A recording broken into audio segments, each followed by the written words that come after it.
नित्यं महेशं रजतगिरिनिभं चारुचन्द्रावतंसं रत्नाकल्पोज्ज्वलाङ्गं परशुमृगवरा वीतिहस्तं शन्नं पदमासीनं समन्तास्तुतममरगणैर्वाग्रकृत्यं वसानं विश्वाद्यं विश्वबीजं निखिलभयहरं पञ्चवक्त्रं त्रिनेत्रं करचरणकृतं वा कायजं कर्मजं वा श्रवणनयनजं वा मानसं वा पराधं विहितमविहितं वा सर्वमेतत्क्षमस्व। जय जय करुणाब्धे श्रीमहादेव शम्भो। श्रीलक्ष्मीनाथ समारंभां नाथयामुनिमध्यमाम् अस्मदाचार्यपर्यन्तां वन्दे श्रीगुरुपरम्पराम्।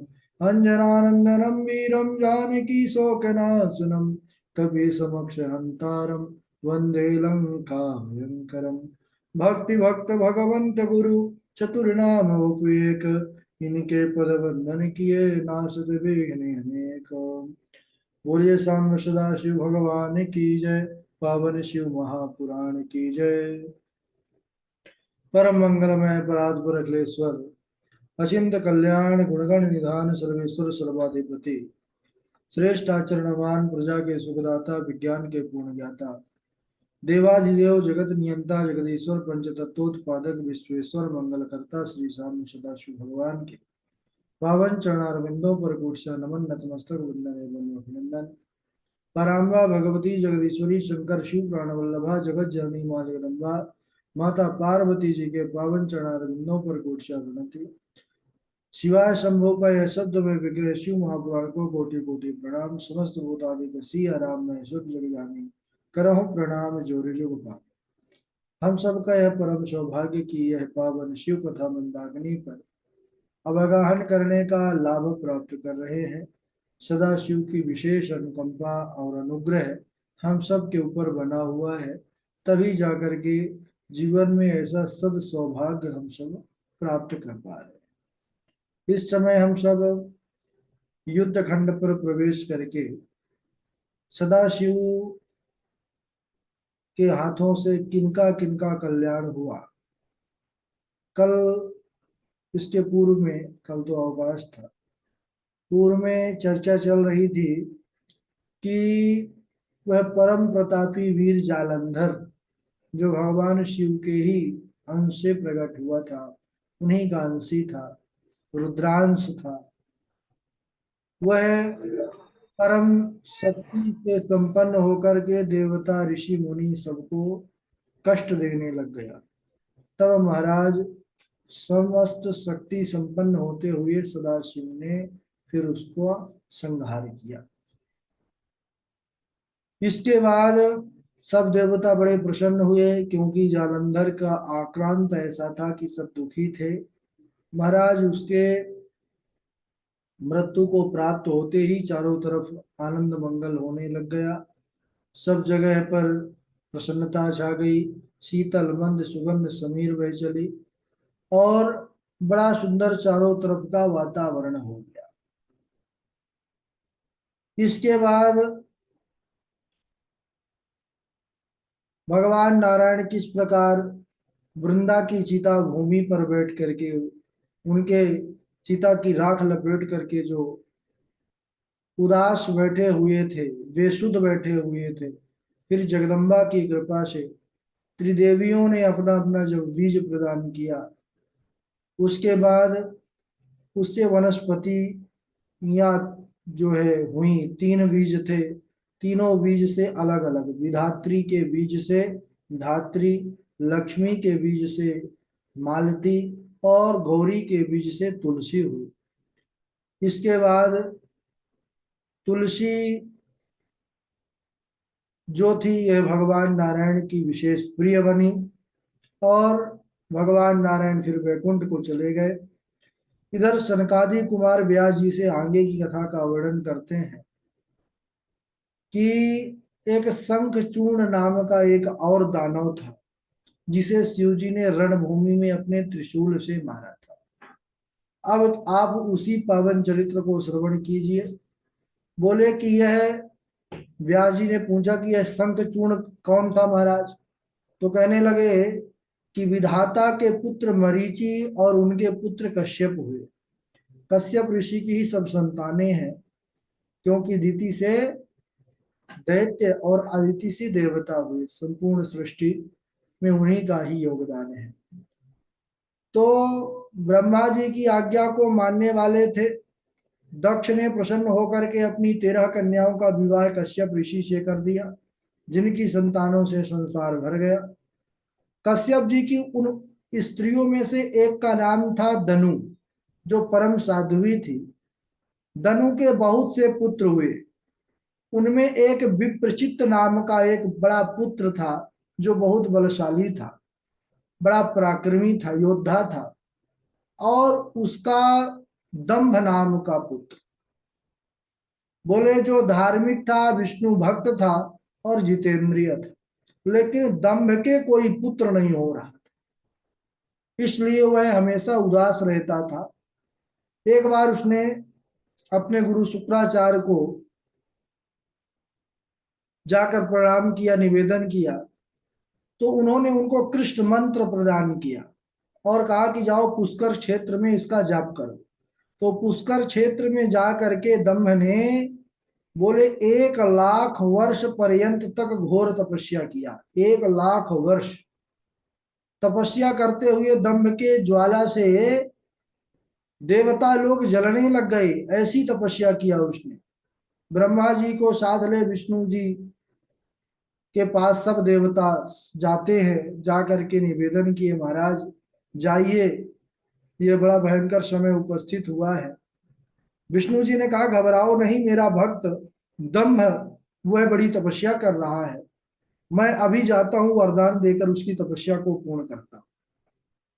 देवता संतुष्ट हो गए नारायण भगवान की वचनों को सुन करके। भगवान विष्णु वरदान देने के लिए पुष्कर क्षेत्र में गए।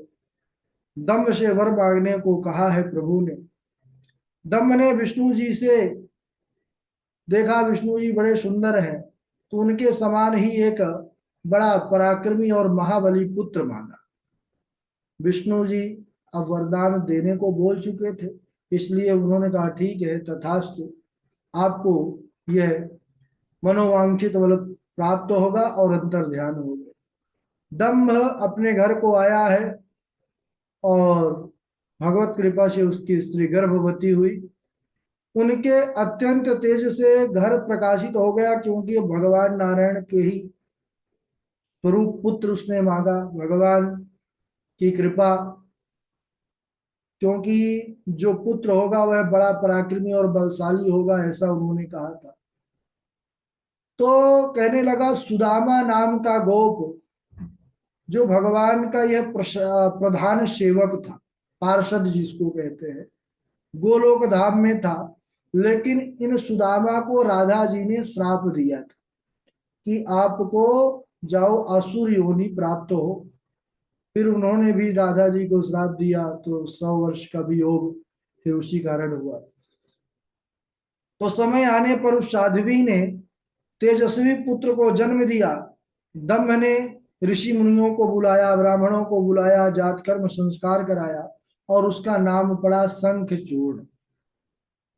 तो शंखचूर्ण वही सुदामा नाम का गोप ही अब भगवान का पार्षद है। तो भगवान के पार्षद भगवान के ही अंश होते हैं।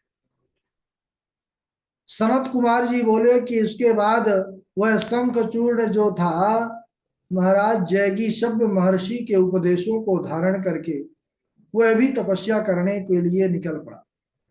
कहाँ गया? बोले वह भी पुष्कर क्षेत्र में गया और बहुत काल पर्यंत उसने बड़ा घोर तप किया ब्रह्मा जी के निमित्त। ब्रह्मा जी प्रसन्न हो उसको भी वर देने के लिए पहुंच गए। उसने कहा कि हे ब्रह्मा जी, आप मुझे वरदान देने आए हैं, तो मुझे कोई देवता जीत ना सके, यह वरदान चाहिए। ब्रह्मा जी ने कहा ठीक है, अगर ऐसा वरदान चाहते हो तो मिलेगा। और ब्रह्मा जी ने कहा कि यह लो अक्षय कवच, और जाकर के तुम बद्रिका आश्रम में चले जाओ, वहां पर तुलसी तप कर रही हैं, और जाकर के तुम उन तुलसी से विवाह कर लेना, वह धर्मराज की कन्या है, और उनसे विवाह कर लोगे तो फिर तुम अजेय हो जाओ। शंखचूड़ ब्रह्मा जी के बताए अनुसार, वचनानुसार बद्री का आश्रम में गया। वहां पर तुलसी तपस्या पर लीन थी। तुलसी के पास जाकर के बोला, देवी आप कौन हैं, किसकी कन्या हैं, और यहाँ पर किस लिए तप कर रही हैं। तुलसी ने अपना परिचय दिया कि धर्मध्वज सुताहम च तपस्यामि तपस्विनी तपोवने च तिष्ठामि कस्त्वं गच्छ यथा सुखम। अरे महाराज, मैं धर्मध्वज की कन्या हूं और मैं इस तपोवन में तपस्या कर रही हूँ। यह बतलाइए आप कौन हैं। आप यहाँ से चले जाएं शीघ्र तो यही उत्तम है, आपको यहाँ पर नहीं रहना चाहिए। क्यों? क्योंकि आप किसी भी क्षण काम के वशीभूत हो सकते हैं। तब उन्होंने महाराज कहा कि देखिए, मैं यहाँ पर ब्रह्मा जी के कहने पर आया हूं और मैं आपसे विवाह करना चाहता। तब तुलसी प्रसन्न भई और दोनों ने गांधर्व रीति से विवाह किया और अपने स्थान को फिर वहां से प्रस्थान किया। अब इधर शंखचूड़ के आने से दानवों में प्रसन्नता छा गई। शुक्राचार्य जी क्या किए कि उसको असुराधिपति, असुरों का राजा बना दिए अभिषेक करके। दैत्यों की बड़ी विशाल सेना लेकर देवताओं से भीषण युद्ध किया शंखचूड़ ने।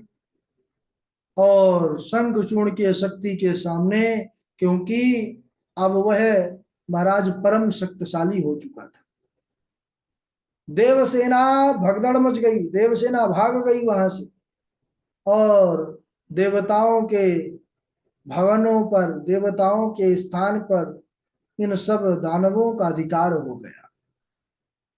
सभी लोगों को जीत लिया है महाराज शंखचूड़ ने। ओ हाँ, और शंखचूड़ जलंधर का नाम आ रहा था, शंखचूड़ सही है। और कहते हैं कि जितने देवता थे, चाहे वह अग्नि हो, चाहे वरुण हो, चाहे वह इंद्रादि देवता हो, सब उनके वश में हो गए।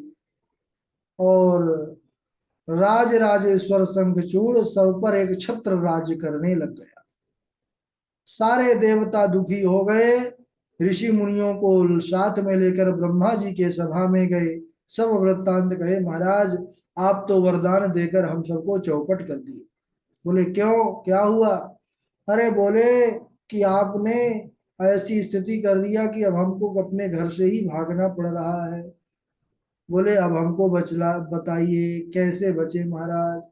तब ब्रह्मा जी ने कहा कि हम बचा नहीं पाएंगे, वरदान दे दिए सो दे दिए, चलो विष्णु जी के पास। विष्णु जी के पास आए हैं सब, आकर के चार भुजाधारी शंख चक्र गदा पद्मधारी भगवान नारायण की स्तुति किया है, प्रणाम किया है। सारा दुख देवताओं ऋषि मुनियों ने कहा है कि महाराज वह शंखचूड़ बड़ी पिटाई करता है हम सबकी। भगवान विष्णु बोले कि देखो, मैं शंखचूड़ के वृत्तांत को पहले से ही जानता हूँ, और पूर्व काल से ही वह बड़ा भक्त है, तो हम सबको शिव जी के पास चलना चाहिए। सब देवताओं को साथ लेकर के विष्णु जी स्वयं शिवलोक को पहुंचे हैं। गणों के मध्य पंचमुख त्रिनेत्रधारी सदाशिव बैठे हुए हैं। बोले कैसा वर्ण है? तो कर्पूर गौरम, गौर वर्ण है प्रभु का, बड़ा शरीर पर तेज है, त्रिशूल आदि धारण किए हुए हैं, भस्म रुद्राक्ष से सुशोभित है। भगवान शंकर के चरणों में सभी देवताओं ने प्रणाम किया, उनकी स्तुति किया और फिर निवेदन किया, प्रभु हम सब दुखिया आपके चरण शरण ग्रहण करते हैं, आप हमको जीवन दान दीजिए, हम बड़े व्याकुल दुखी हैं, त्रस्त किया है शंखचूड़ ने। शिव जी ने कहा कि मुझे सब पता है देवताओं, आप लोग बिल्कुल अब चिंता ना करें, उसका वध तो अवश्य होगा। क्यों होगा? क्योंकि वह अब देवद्रोही हो चुका है। लेकिन धर्म में बड़ा विलक्षण है। वह अभी भी धर्म को छोड़ा नहीं है, इसलिए तुम बिल्कुल चिंता ना करो, मैं अवश्य ही उसको मारने का विचार किया। भगवान शंकर ऐसा कह रहे थे, उसी समय हमारे श्री कृष्ण चंद्र भगवान गोलोक धाम से राधा रानी के सहित पार्षदों के सहित वहां पर आ गए। और भगवान श्री कृष्ण ने जी ने भी यहाँ पर भगवान सदाशिव की स्तुति किया है कि देव देव महादेव पर ब्रह्म सतांगते क्षमस्व चापराधम में प्रसीद परमेश्वरा। हे देवों के देव महादेव, हे परब्रह्म सतांगते सत्पुरुषों की गति, हे परमेश्वर, हमें आप क्षमा कीजिए, अपराधों को भूल करके हम पर प्रसन्न होइए। आज मैं अपनी स्त्री के सहित शापित हूँ। मेरा श्रेष्ठ पार्षद सुदामा नाम का गोप भी राधा जी के शाप के कारण दानव योनि को प्राप्त हुआ है। हे महादेव, आप हमारा शापोद्धार कीजिए, शाप से मुक्त कीजिए। ऐसा भगवान श्री कृष्ण ने निवेदन किया है देवाधिदेव महादेव से। शिव जी प्रसन्न हो गए, कहने लगे गोपिका नाथ, आप भय का त्याग कीजिए और सुखी हो जाइए। आगे चल करके परम कल्याण की प्राप्ति होगी। वाराह कल्प में तरुणी राधा के साथ साप भोग करके फिर आप अपने धाम को प्राप्त हो जाएंगे। सुदामा गोप नाम का जो दानव है वह भी अपने दानवी योनि से मुक्त हो जाएगा, मैं स्वयं उसका उद्धार करूंगा, ऐसा सदाशिव ने कहा है। और कहने लगे कि इस समय पर उसका नाम शंखचूर्ण पड़ा हुआ है, यानी सुदामा ही शंखचूर्ण दानों के रूप में आए हैं। और श्वेत वाराह कल्पे, वाराह कल्प में भगवान राधा जी के साथ आएंगे और साप को भोग करके फिर अपने धाम को प्राप्त हो जाएंगे। तो वाराह कल्प ही चल रहा है, श्वेत वाराह कल्पे। तो इसके ठीक क्या था, द्वापर के बाद फिर कलयुग आता है ना, सतयुग त्रेता द्वापर कलयुग। तो इसके पूर्व जो कृष्ण जी का लीला हुआ, राधा जी का वियोग हुआ, तो वो साप था, तो उसका वियोग सहना पड़ा और उसके बाद फिर वह भी मुक्त हो गए। शंखचूड़ नाम का वही गोप है। ये सब गोलोक धाम में जो है निवास करने वाले प्रभु का नाम, कृष्णचंद्र जी का जो धाम है वो गोलोक धाम, जिससे राम जी का साकेत है, सदा शिव का शिवलोक है। भगवान शिव ब्रह्मा और विष्णु जी से भी कहने लगे कि आप दोनों देवताओं को मैं यह वचन देता हूं कि आप जाकर के कैलाश में मेरे रुद्र स्वरूप का आप ध्यान कीजिए, क्योंकि मैं वहां पर रुद्र स्वरूप में, जो कैलाश में भगवान शिव का स्वरूप विराजित है वह रुद्र रूप है। और बोले कि मुझ में और उनमें कोई भेद नहीं है। सदाशिव ने कहा कि मैंने जगत के कल्याण के लिए ही पृथक रूप धारण किया है, क्योंकि ब्रह्मा विष्णु और रुद्र, ब्रह्मा रचना करेंगे, विष्णु जी पालन करेंगे, रुद्र संहार करेंगे। लेकिन हे ब्राह्मण, मुझ में और उनमें कोई भेद नहीं है। आवयोर भेद करता यह सा नरो नरकम व्रजेत। बोले जो मुझ में और उनमें यानी रुद्र और शिव, इनको दोनों को अलग समझेगा, अलग संज्ञा देगा, वह नरकगामी होगा और कष्ट पाएगा। फिर तो राधा सहित भगवान श्री कृष्ण, विष्णु जी और ब्रह्मा जी भी भय रहित हो आनंद कंद भगवान सदाशिव को प्रणाम करके अपने अपने स्थान को लौट गए। देवताओं को भगवान शिव ने कहा तुम भी अपने अपने स्थान को जाओ, मैं शंखचूर्ण को अवश्य ही मारूंगा, ऐसा भगवान ने कहा है। इसके बाद भगवान रुद्र ने अपने एक दूत को भेजा है, चित्ररथ। वह जाकर शंखचूड़ को समझाया है कि तुम देवताओं को उनका राज्य दे दो, उनका स्थान दे दो, नहीं तो फिर शिव जी की क्रोधाग्नि से तुमको कोई नहीं बचा सकता। लेकिन पुष्पदंत के इतने समझाने पर भी तब तो महाराज वह माना नहीं। और शंखचूड़ हंसने लगा, उपहास करने लगा, कहने लगा कि देखो, ये पृथ्वी वीर हो गया है, यानी जिसके पास शक्ति है वही राजा है। अगर शक्ति है किसी के पास तो हमसे जीत कर दिखाए, हमने तो सबको जीत लिया है। मैं देवताओं का पक्षपाती, रुद्र से भी युद्ध करने को तैयार हूं, ऐसा शंखचूड़ ने कहा। तो पुष्पदंत शीघ्र लौट आए भगवान के भक्त, और आकर के सब बतलाए कि महाराज वह तो युद्ध के लिए ललकार रहा है। तब भगवान सदाशिव को बड़ा क्रोध आया है, और विशाल गणों के साथ स्वयं युद्ध करने के लिए आज महादेव ने मन बनाया है। देवताओं और असुरों में बड़ा भीषण संग्राम होना है। किस प्रकार संग्राम हुआ और किस प्रकार भगवान सदाशिव ने शंखचूड़ का कल्याण किया, इसको हम अगले दिवस श्रवण करेंगे। आज यही तक। बोलिए सदाशिव भगवान की जय। चलिए बारी बारी से श्लोक सुना देंगे। सर्वप्रथम डॉक्टर साहब सुनाएंगे, उनके बाद स्वामी गोपिकानंद जी हैं, फिर पावनी जी हैं, गगन जी हैं, कार्तिक जी हैं। ठीक है, सुनाइए। राधे राधे गुरु जी।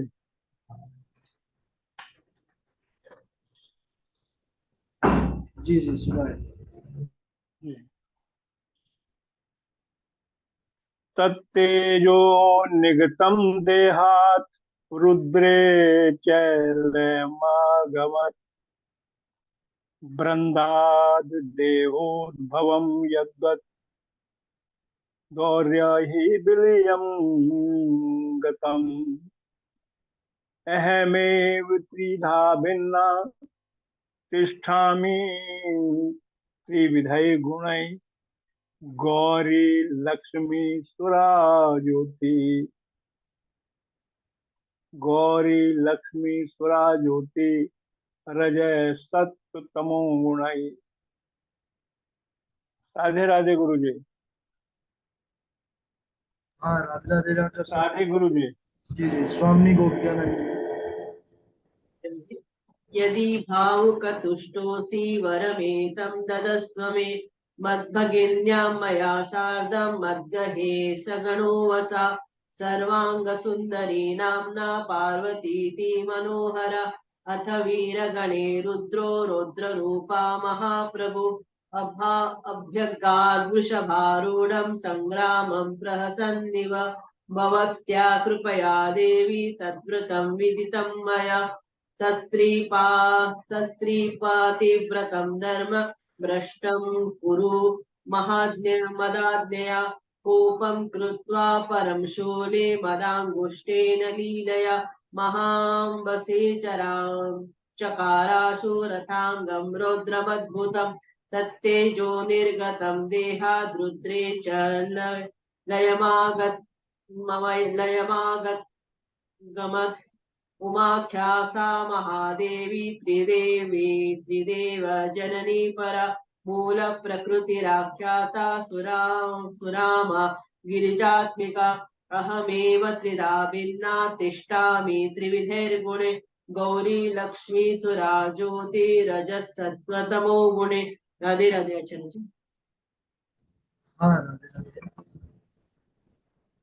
ठीक है, पावनी है। राधे राधे गुरु जी। उमाख्या सा महादेवी त्रिदेव जननी परा मूल प्रकृतिराख्याता सुरामा गिरिजात्मिका अहमेवा त्रिधा भिन्ना तिष्ठामि त्रिविधैर्गुणैर् गौरी लक्ष्मी सुरा ज्योति राजा सत्व तमो गुणैर्। राधे राधे गुरु जी।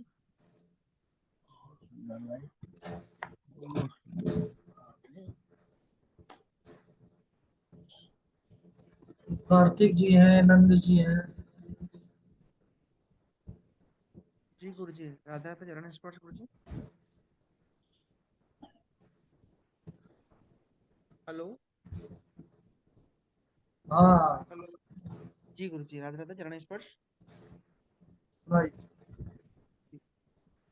देव देव महादेव भक्त वत्सल शंकर कल्प वृक्ष स्वरूप सर्व पक्ष विवर्जितः नेत्राभ्यां विधृतं यस्मा ददेनेव जलं मम तस्माज्जलं धरेतिह ध्यातो नाम्ना भवत्वसौ रुद्रांश संवत्वाच ब्रह्मणो वचनादपि प्रीत्या च तव नेवायं मम वद्यो जलंधर। धन्यवाद गुरुजी। जी गुरु जी हम सुना रहे हैं। यदि भावुक्तुष्टोऽसि वर में त्वं ददस्व मे यदि भागिन्या मया साद्रं मदगे सद्गणो वसा सर्वांग सुंदरी नामना पार्वती मनोहरा अथ वीर गणैरुद्रः रौद्ररूपो महाप्रभु अभ्यगाद अभ्यगाद वृषारूढ़ा संग्रामं प्रहसन्नवा भवत्या कृपया देवी तद्व्रतं विदितं मया उमाख्या सा महादेवी त्रिदेवं जननी परा मूल प्रकृतिराख्याता सुरामा गिरिजात्मिका अहमेव त्रिधा भिन्ना तिष्ठामि त्रिविधैर्गुणैः गौरी लक्ष्मी सुरा ज्योति रजा सत्वतमो गुणैः देवे देवे महादेवे परं ब्रह्म सतांगते क्षमस्व चापराधम्मे प्रसीद महेश्वरा नमः पार्वती पते हर हर महादेव।